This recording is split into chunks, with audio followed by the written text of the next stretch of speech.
अस्सलाम वालेकुम नाज़रीन, प्रोग्राम टेस्ट के साथ मैं हफ्ज़ अली। नाज़रीन, इत्तेहादी हुकूमत को आए 8 माह गुजर चुके हैं। 8 माह में हुकूमती मुआशी पॉलिसीज़ और हमारा टैक्स निज़ाम की सिमत क्या वाकई दुरुस्त है? आरात दी जा रही है कि मुल्क डिफ़ाल्टर की तरफ जा रहा है, मगर हुकूमत इससे इनकारी है। आज हम कहाँ खड़े हैं, हमारी मुआशी पॉलिसियाँ क्या हैं, हमारा टैक्स निज़ाम कितना दुरुस्त है और हमें मज़ीद प्रोग्राम IMF से लेना है तो क्या करना चाहिए, इस पर फैसल इकबाल खान साहब, जिस तरह अभी सलीम साहब ने बड़े तफसील से बताया, जब हमारे एक्सपोर्ट बंद हैं, टेक्सटाइल सेक्टर आपका बंद हो चुका है, तो फिर हम एक्सपोर्ट का तरीका क्या है बढ़ाने का, इसको हम सेटल किस तरह करेंगे? ये एक इमरजेंसी की सिचुएशन है जी जी जो पहले आज तक पाकिस्तान में कभी नहीं हुई थी। जी जी इसकी ये हुकूमत तो ज़िम्मेदार हो सकती है शायद, लेकिन इसका जो सबसे बड़ा अलमिया है वो है फ्लड। जी जी पाकिस्तान में जो फ्लड आया, एक मोहतात अंदाजे के मुताबिक इसमें हमारा $30 बिलियन का नुकसान हुआ, जी जी जो अभी तक हम लोग तखमीना लगा रहे हैं। अब दुनिया को ये सोचना चाहिए कि जो हमारे लेंडर्स हैं या जो हमें पैसे प्रोवाइड कर रहे हैं, उन्हें ये सोचना चाहिए whether we are able to repay or it or not. जी जी हमारे पास ये फ्लड एक ऐसी चीज़ नहीं जो छुपी हुई है, ये एक ऐसी चीज़ है जो नज़र आ रही है, इसका नुकसान का तखमीना भी नज़र आ रहा है। तो मैं यहाँ पे एक मिसाल देता हूँ मैक्सिको की।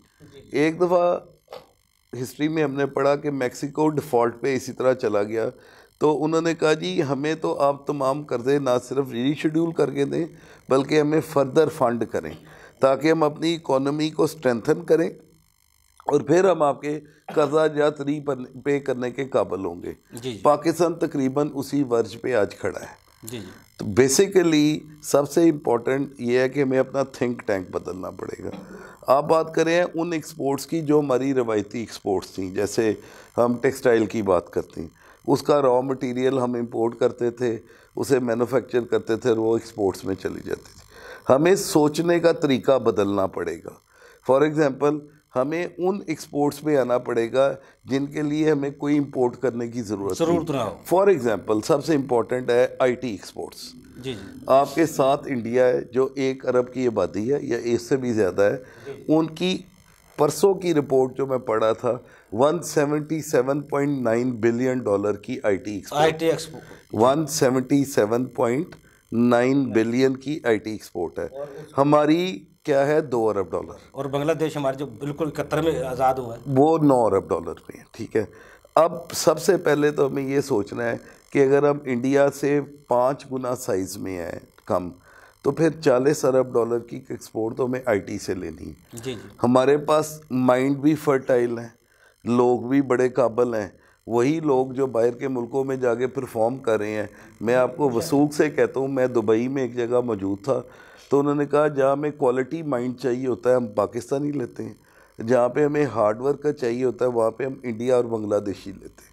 इसका क्या मतलब है कि पाकिस्तानी जो माइंड है वो बहुत फर्टाइल है। जी जी हुकूमत के थिंक टैंक को अपने एक्सपोर्ट डॉक्यूमेंट को टोटली दोबारा सोचना पड़ेगा कि मैंने एक्सपोर्ट करनी कहाँ कहाँ से है, और वो एक्सपोर्ट करनी है जिसके बदले में मुझे कोई इंपोर्ट ना करना पड़े, ताकि हमारा इंपोर्ट का जो बिल है वो मज़ीद मत बढ़े। अब यहाँ पे जो मेरी इस वक्त करंट इकोनॉमिक सिचुएशन है, यहाँ पे हमें मिनिमम एक 3 साल प्लान की ज़रूरत है। जी जी मिनिमम 3 साल एक प्लान होना चाहिए जिसको हमें पूरी दुनिया को पोर्ट्रे करना पड़ेगा, एक फिजिबिलिटी बना के देनी पड़ेगी कि भाई इस वक्त जो हमारी पेमेंट्स हैं वो हम करने के काबिल नहीं हैं। ये एक ऐसी कंपनी है जिसे रीशेड्यूलिंग की ज़रूरत है, जिसे दोबारा से अपने पैरों पे खड़े होने की ज़रूरत परवेज़ है। मुशर्रफ ने 2002 में 2001 में करवाया, 3 दफ़ा शेड्यूल करवाए थे कर्जे। भाई बात ये है सिंपल, ये जो हमारा सैलाब का नुकसान हुआ है इसकी ज़िम्मेदार हम लोग नहीं हैं, दुनिया इसकी ज़िम्मेदार है।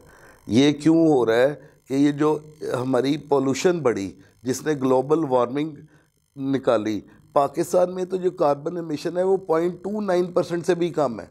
तो वो लोग, वो मुल्क जिनकी कार्बन एमिशन इतनी ज़्यादा है, जो कि दुनिया का क्लाइमेट बदल रहे हैं और ये ग्लेशियर्स पिघल रहे हैं जिसकी वजह से ये फ्लड आया, तो they have to contribute, they have to उन्हें अपनी जो गलती है वो तस्लीम करनी है और उस गलती की कंपनसेशन उन मुल्कों को देनी है जो वो सफ़र कर रहे हैं। ख्वाजा साहब, ये भी आवाज़ अक़वाम मुत्तहिदा के जनरल सेक्रेटरी ने बताया पाकिस्तान को। पाकिस्तान तो पहले ये आवाज़ भी नहीं उठा सका था। बेसिकली देखें, मैं वही तो बात कर रहा हूँ, आपके प्रोग्रामों पे मैंने हमेशा एक बात की है, हमारे पास एक थिंक टैंक की कमी है। जी जी। हम सोच ही नहीं पाते कि हम कहाँ खड़े हैं और हमने करना क्या जो है। आर्टिफिशियल सलाब आया उसको हम मैनेज नहीं कर सके, मैं हम बता भी आपको नहीं सके। बताऊं, जी जी। एक छोटी सी मिसाल दे रहा हूँ सिर्फ पाकिस्तान की अकाउंटिंग इंडस्ट्री की। जी जी। वो लोग जो कि एक्सपोर्ट ऑफ अकाउंटिंग सर्विसेज में हैं, वो लोकल अकाउंटिंग सर्विस प्रोवाइडर से 10 टाइम्स चले गए हुए हैं। जो आप कह रहे हैं आईटी, अगर आईटी को फोकस किया जाए तो किस तरह किया जाए? हुकूमत कितना उस पर, अगर जितना कर्जा लेती है कितना उस पर सर्फ कर दे तो हमारा आईटी में इंपोर्ट कम करने बजाय एक्सपोर्ट को हम बढ़ा सकते हैं। अब जहाँ तक हमें बेसिकली अपनी एक्सपोर्ट बढ़ाने की ज़रूरत है ना, उसमें हमें उन चीज़ों पे गौर करना है जहाँ पे कम से कम इन्वेस्टमेंट में ज़्यादा से ज़्यादा रिजल्ट ला आए। सके मुल्क में। ठीक है। अब for example Arfa cream tower में इन्होंने ये काम शुरू भी किया। ये क्या करते हैं कि लोगों को स्पेस प्रोवाइड करते हैं जो लोग वहाँ पे बैठ के काम करते हैं। और अमेरिका का ये जो ऑनलाइन का ट्रबल शूटिंग का सॉफ्टवेयर्स का काम है वो पाकिस्तान में इस वक्त अरूज पे है। लेकिन क्या है कि इसको गवर्नमेंट की सतह पे कोई पजीराई नहीं है, ऑन करने की तैयार नहीं है। पजीराई नहीं है। फॉर एग्जांपल गवर्नमेंट की सतह पे अगर इस प्रोग्राम को जाके अमेरिका में लॉन्च किया जाए और वहाँ से काम इकट्ठा करके लोगों को दिया जाए तो ये बहुत बेहतर तरीके से हो सकता है। मेरा कहने का मकसद ये है कि ये 2 अरब डॉलर की जो एक्सपोर्ट है ये बड़े आराम से 25 से 30 अरब डॉलर की हो सकती है अगर इसको प्रॉपर प्लान किया जाए। जी जी। गवर्नमेंट की पजीराई दी जाए, फाइनेंशियल बैकिंग हो, क्योंकि इसमें गवर्नमेंट को ज़्यादा सरमाया लगाने की ज़रूरत नहीं है। अभी आप एग्रीकल्चर लोन की बात कर रहे थे कि 17% पे वो ले गए, आगे दे रहे हैं। आपको इस सेक्टर में बाकी सेक्टर्स के मुकाबले में शायद 1/3 फंड्स इंजेक्ट करने के साथ बहुत ज़्यादा अच्छा रिजल्ट मिल सकता है। अच्छा फैसल साहब, मुझे फिर जहन से बात निकल जाएगी। आप एग्रीकल्चर की बात आ गई है, आपने 3 साल की पॉलिसी का कहा। 3 साल की जो पॉलिसी होंगी वो इंडस्ट्रियल जोन की तरफ हमें पॉलिसी बनानी चाहिए, एग्रीकल्चर बेस्ड बनानी चाहिए। देखें, हमारे पास 2-3 तरह के इंपोर्ट बिल हैं। सबसे बड़ा इंपोर्ट बिल है हमारा पेट्रोल का, ठीक है। दूसरा ये यानी ऑयल एंड रिलेटेड प्रोडक्ट्स का। दूसरे नंबर पे हमारा फूड आइटम्स है। फूड आइटम्स को जब तक हम खुद ग्रो नहीं करेंगे और अपनी सेल्फ सफिशेंसी पे नहीं आएंगे, ये एक और अलार्मिंग सिचुएशन आ जाएगी। जी जी। क्योंकि उसको इंपोर्ट करने के लिए हमारे पास डॉलर नहीं है। जी जी। अभी हमने एक लाइन खींच दी है, which imports are necessary, which are not necessary. Food items को हमने बैन कर दिया है तकरीबन। जी जी। हम सिर्फ ज़रूरत के वक्त उस बैन को लिफ्ट करते हैं। जैसे हमें गंदम चाहिए थी, जैसे हमें प्याज चाहिए था, जैसे हमें कुछ सब्जियां टमाटर चाहिए थे, अदरक लहसुन, ये हमने वक्ती तौर पे बैन लिफ्ट किया और इसको ईरान और चाइना से इंपोर्ट किया। ठीक है। अब बात यह है कि जब उसको इंपोर्ट करेंगे आपको फिर उसको डॉलर में पे करना है। जी जी। तो बेसिकली ये बड़ा अच्छा कदम उठाया हुकूमत ने कि एक 3 साला प्लान दिया है जिसमें वो चाहते हैं कि जितने फ्लड अफेक्टेड एरियाज़ है और बाकी एरियाज़, अभी आपके इसी प्रोग्राम में हम बात कर रहे थे कि 1/3 ऑफ द लैंड जो कि कल्टीवेट हो सकती है उसको हम इस्तेमाल करें, बाकी 2/3 को तो हम इस्तेमाल ही नहीं कर रहे। जी जी। तो बेसिकली हमें फूड आइटम्स में, एग्रीकल्चर में और तमाम एग्रीकल्चर प्रोडक्ट्स में सेल्फ सफिशेंसी चाहिए हमें।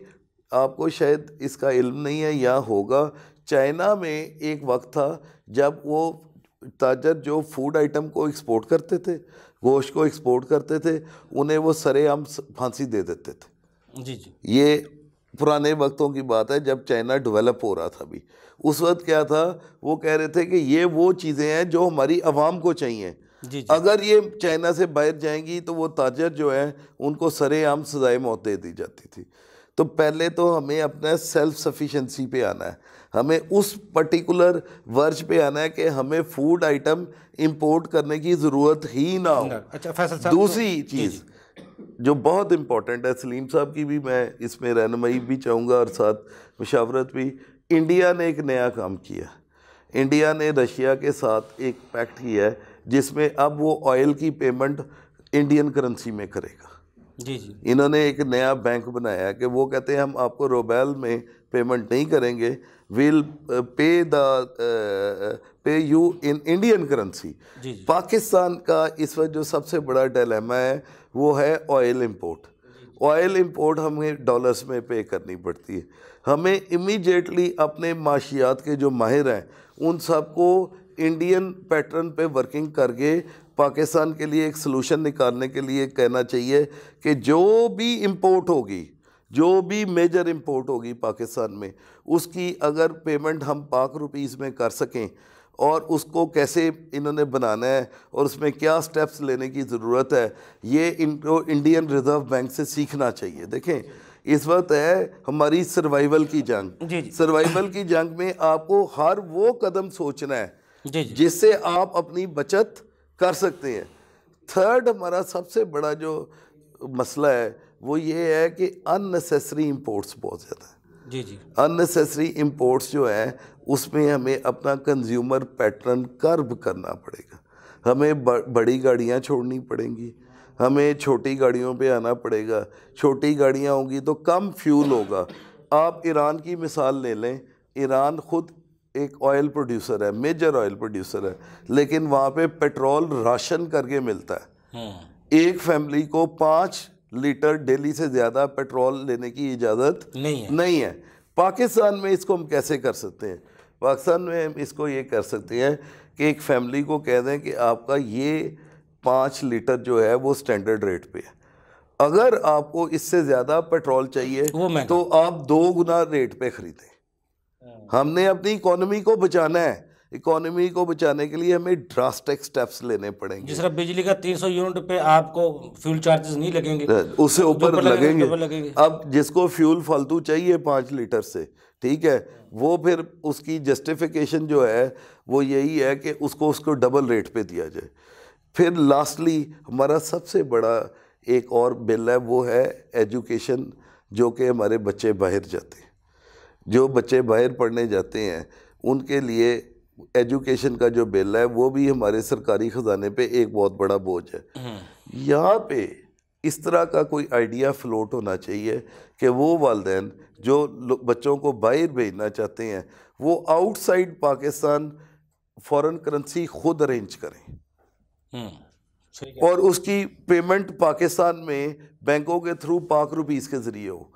अब इसके लिए फॉर एग्ज़ाम्पल इनको कोई ऐसा एक्सचेंज कंपनीज़ चाहिए, वो एक्सचेंज कंपनीज़ आ जाएं। जैसे अभी रिसेंटली मैंने एक व्यू देखा कि जो एक्सचेंज कंपनी है इंग्लैंड में वो डायरेक्टली पाउंड्स में फ़ीस दे देती है और पाक रुपीज़ में पाकिस्तान में पेमेंट ले लेती है। हमें इस तरह के एक बड़े ड्रास्टिक स्टेप्स की ज़रूरत है जिससे हम हर उस पर्टिकुलर आइटम को कंट्रोल कर सकें जहां हमें फॉरेन करेंसी देने की ज़रूरत है, जिसकी वजह से हम 75 साल में आज डिफ़ॉल्ट की तरफ जा रहे हैं। उन स्टेप को हमने रोकना होगा। मैं आपको एक और भी बावसूख इसी प्रोग्राम से बता रहा हूँ, पाकिस्तान कभी भी डिफ़ॉल्ट नहीं करेगा इंशाल्लाह। उसकी वजह का मसला है। उसकी वजह क्या है? उसकी वजह ये है जिन लोगों ने हमें लोन्स एक्सटेंड किए हैं उनके पाकिस्तान में इंटरनल मोटिव्स हैं। ठीक है, IMF अगर लोन देती है तो उसको अमेरिकन मोटिव्स डिराइव करती है, ठीक है। इसी तरह बाकी जितनी लैंडर एजेंसीज हैं सबके अपने मोटिव्स हैं, ठीक है। अब अगर पाकिस्तान डिफॉल्ट कर जाता है तो ये तो सारे के सारे इनका बेड़ा गर्क हो जाएगा। फैसल साहब दोबारा आपकी तरफ आऊंगा। जी बेसिकली इस चीज़ को तो आप भूल ही जाए ना कि पाकिस्तान डिफॉल्ट करेगा। फैसल इकबाल ख्वाजा साहब, आप अकाउंट्स बनाते हैं, सारी चीज़ें देखते हैं। मुल्क में जिस तरह आप पहले कारोबार तो तकरीबन ना होने के बराबर है। जो लोग इन्वेस्टर थे मुल्की, गैर मुल्की को मैं नहीं कह रहा, वो भी अपनी मिलें बंद कर, कारखाने बंद करके डॉलर की सूरत में माफिया बनते जा रहे हैं। वो भी मुख्तलिफ तरीक़ों से अपना काम निकाल रहे हैं, हुंडी के ज़रिए, हवाला के ज़रिए पैसे कमा रहे हैं। तो ऐसी सूरत हाल में टैक्स अहदाफ किस तरह पूरे होंगे? और FBR ने जो अब तरीका आजमाया है मौजूदा टैक्स पेयर को मुख्तलिफ नोटिस के ज़रिए तंग करना शुरू किया है, ऐसी सूरत हाल में ये हमारा मुल्क जिस तरह अभी जुराइम में इजाफा हो रहा है, फिर कत्ल वारत में भी इजाफा होगा। अयूबी साहब, अल्लाह ताला हम सब पे अपनी रहमत व करम और फजल करे और अपनी हिफाजत ईमान में रखे। देखें, जब किसी को खाने के लिए नहीं मिलेगा फिर कत्लो गारत और ये जो पॉलिटिकल इंस्टेबिलिटी की मेरे भाई ने बात की, जब ये चीज़ें आ जाएंगी तो तब माशरे में एक जो है नेगेटिव रुझान पैदा होता है। जो बंदा भूखा होगा वो चाहे छीन के खाए, खाना तो उसने है। तो बेसिकली जो सबसे अलार्मिंग चीज़ हमारे पास इस वक्त है, जो कारोबारी हालात एकदम से ख़राब कैसे हुए, सवाल ये है। मैं इसकी मिसाल ऐसे देता हूँ कि लास्ट ईयर मेरे पास जो टेक्सटाइल मिल्स जिनकी मैं रिटर्ने बनने जा रहा हूँ, एवरेज प्रॉफिट जो एक 40,000 स्पिंडल की मिल है उसका 1 अरब रुपए से ज़्यादा है, जो इस वक्त बंद हो चुकी है। जी जी। जो इस वक्त बंद हो चुकी है। बेसिकली ये सारा शाखसाना है ये पॉलिटिकल इंस्टेबिलिटी का, ये इमैच्योर लोगों का जो आपस में लड़ के सारा सॉरी टू से इमरान खान साहब हो गए, शहबाज शरीफ साहब हो गए, नवाज शरीफ साहब हो गए, आसिफ अली जरदारी साहब हो गए, ये वो लोग हैं जो ऑल आर 70+। इन लोगों को बैठ के, जैसे इन्होंने सलीम ने बड़ी खूबसूरत बात की, जैसे हम चार्टर ऑफ डेमोक्रेसी कर सकते हैं तो हम चार्टर ऑफ इकोनॉमी क्यों नहीं कर सकते। हम सबको बैठ के एक बात करनी है, एक डायलॉग करना है। They are very matured people और ये 3-3, 4-4 दफ़ा पाकिस्तान पे हुक्मरानी कर चुके हैं। अगर ये लोग कोई सलूशन नहीं निकाल सकते तो आम आदमी तो नहीं निकाल सकेगा ना। 13 जमातें इकट्ठी जो 30 साल से इक़्तिदार में थी, वो 8 माह में मुल्क को कहाँ लेके देखें, बात इन लोगों की भी नहीं है। बेसिकली मैं आपको एक और चीज़ यहाँ पे ऐड कर दूँ। अभी रिसेंटली मैं इंग्लैंड से किसी काम के लिए गया था, तो मैं 5 या 6 दिन वहाँ रुका। Prices are almost 3 times. Faisal sahab, हर जगह इन्फ्लेशन है। एक नवीद, अच्छी सी नवीद, क्योंकि प्रोग्राम हमारा बड़ा सख्त था, आखिरी रोशनी की किरण है, नजर आ रही है, 1 मिनट है सिर्फ। इंशाल्लाह लजीज पाकिस्तान ना डिफ़ॉल्ट करेगा, ना इस मुल्क को कोई ख़राबी पेश आनी है। अल्लाह ताला ने हमारी मदद करनी है, जिसकी सबसे पहली नवीद आई है, रशिया हमें 40% डिस्काउंट पर ऑयल देने के लिए तैयार है, क्रूड ऑयल।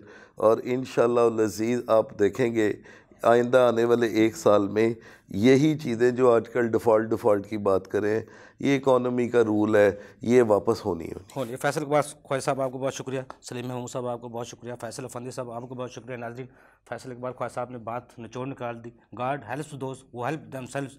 अल्लाह करे ऐसा ही हो। अगले प्रोग्राम तक के लिए अफजल यूबी को इजाज़त दीजिए। अल्लाह हाफ़िज़। पाकिस्तान जिंदाबाद।